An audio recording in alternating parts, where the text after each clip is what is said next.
Proponents of active fund management suggest all sorts of reasons for using active funds, but there are two compelling reasons why you shouldn't.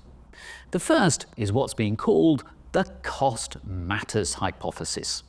If you take everybody's portfolio where they have active stock picking portfolios, so they don't own the market cap weighted index, you take all of these active portfolios, all of these active investors, and you put all of their holdings into a big pot, that pot is going to look exactly like an index fund. It has to. So therefore, we know that the average dollar of all these active investors everywhere, of all the stock pickers everywhere, that the average dollar is going to earn the return of the market portfolio.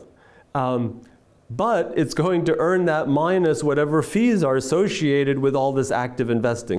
So the average passive investor has to outperform the average active investor.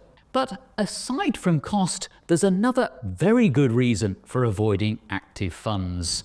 Victor Haghani calls it the risk matters hypothesis. The risk matters hypothesis says that the average investor dollar that's in actively managed portfolios that's doing stock picking, either in a mutual fund or just doing your own stock picking, that the average dollar among all these stock pickers and active mutual funds is going to get the market return minus costs, but let's say costs have now gone to zero.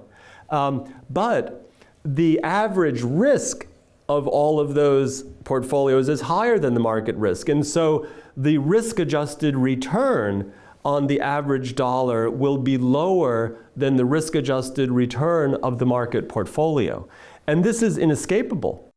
Perhaps because it's easier to understand, the cost-related argument for indexing tends to receive the most attention.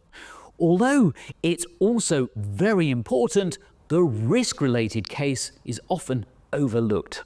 A lot of people, they think they don't care about risk, but we all have to care about risk. It's kind of inescapable. You know, some people might say, oh, all I care about is how much money I'm making. But no, you could always make more money. If you can make more money for taking the same amount of risk, you should always want to do that. That's always a rational thing to do. So it's always better to make more money for a given amount of risk, and that risk is a real cost. It's the cost that we bear to make expected return.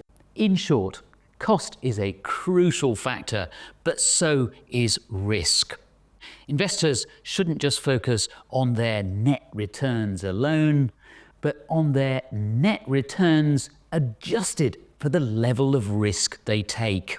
The best way to maximize your expected risk-adjusted net returns is by indexing.